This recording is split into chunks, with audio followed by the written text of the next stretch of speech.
Malaysia for its wonders of food, culture, places, and many more. But did you also know that Malaysia is known as the sweetest nation in Asia? Unfortunately, it isn't as sweet as it sounds. In fact, people suffering from diabetes in Malaysia is increasing at an alarming rate.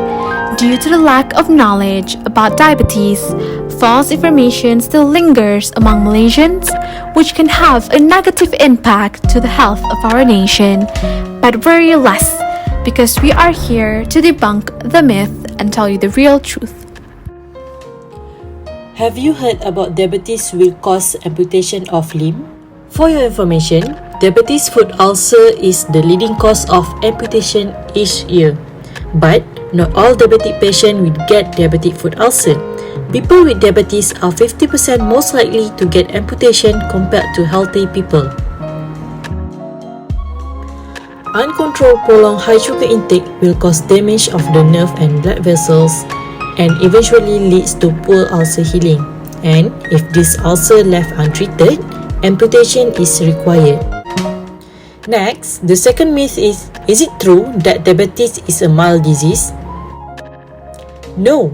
According to WHO, diabetes is a chronic metabolic disease that characterized by elevated level of blood sugar, which over time leads to serious damage of the body and can predispose a person to other chronic diseases.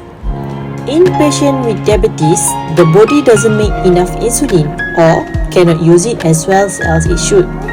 When there is not enough insulin or cells stop responding to the insulin, too much sugar stays in the bloodstreams. Over time, it will cause a serious health problems such as heart disease and kidney disease.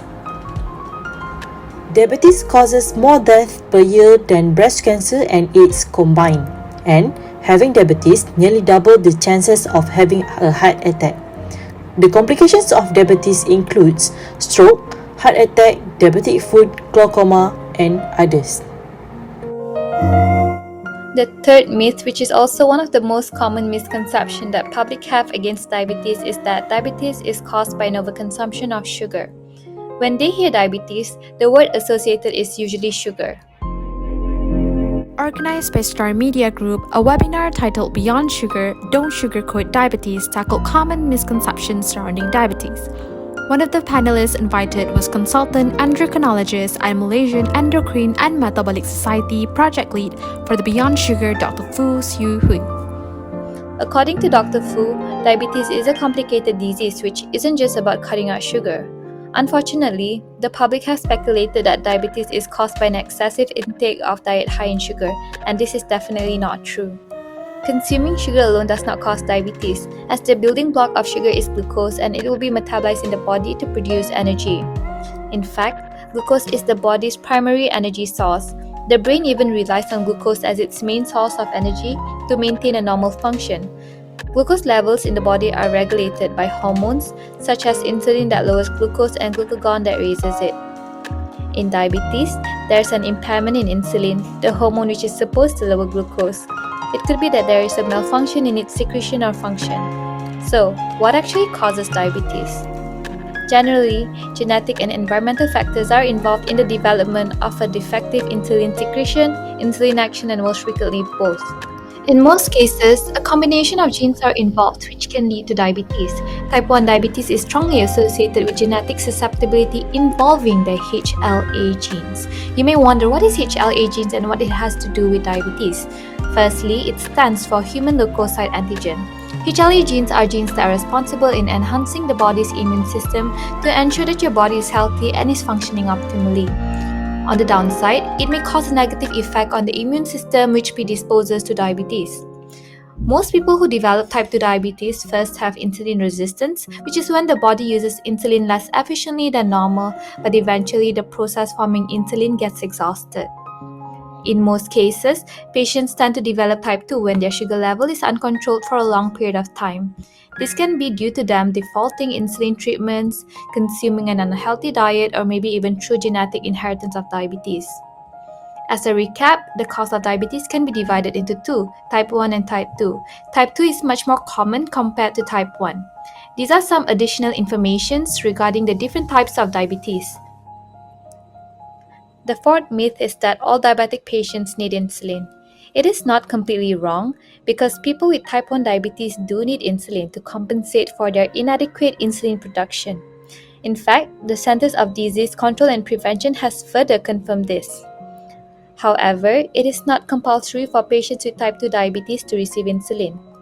According to the National Institute of Diabetes and Digestive and Kidney Diseases, most patients with type 2 diabetes consume only oral medication.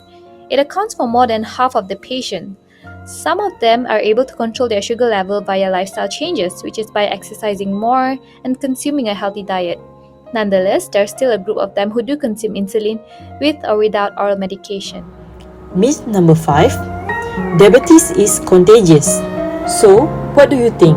Do you think diabetes is contagious? The answer is no. This is because diabetes is categorized as non-communicable disease, which means it cannot be passed on by sneezing, touch, via blood, or person-to-person contact. Myth number 6. Diabetes is a curable disease. During the webinar, Dr. Fu also shared insights to the recently conducted survey about the misconception Malaysians face when it comes to diabetes. Another alarming misconception is that 52% among the 2,539 people surveyed reveal that they do not know diabetes cannot be cured, says Dr. Fu. In reality, there is no cure for diabetes. However, there are treatments with tools such as insulin, metformin, devices like continuous glucose monitors, and lifestyle interventions that have been proven through rigorous scientific research to improve the health and well-being of people with diabetes. The seventh myth is that diabetes is irreversible. As mentioned earlier, there may not be any cure for diabetes in general, but studies have proven that it is possible to reverse it, specifically for diabetes type 2. Reversing diabetes may be opposing to the fact that diabetes is incurable, but it actually refers to the ability of the body to control blood sugar level without needing exogenous insulin. And remember guys, diabetes is an ongoing disease. So, how do we reverse it? Well, most studies have proven that the key to reverse diabetes is through weight loss and diet changes. Losing weight causes blood glucose level to decrease. Hence, even if you have diabetes, your body may not depend completely on insulin to reduce it, as the level is manageable.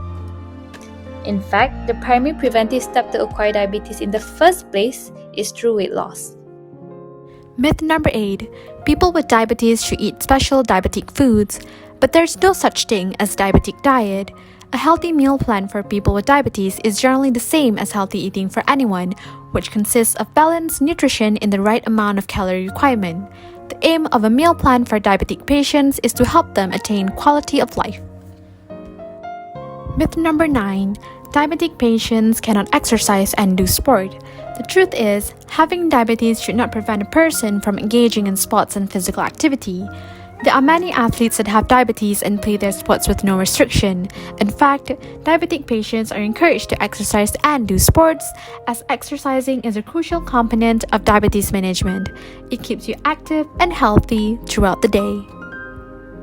Did you know that Malaysia has the highest rate of diabetes in Western Pacific region? Diabetes is expected to affect 7 million Malaysian adults aged 18 and older by 2025, posing a major public health risk with a diabetes prevalence of 31.3%. In conclusion, knowledge is the greatest weapon to fight against diabetes. Thus, it is important for us to educate ourselves on this disease so we'll be better equipped to take control of our health. Together, let's fight diabetes.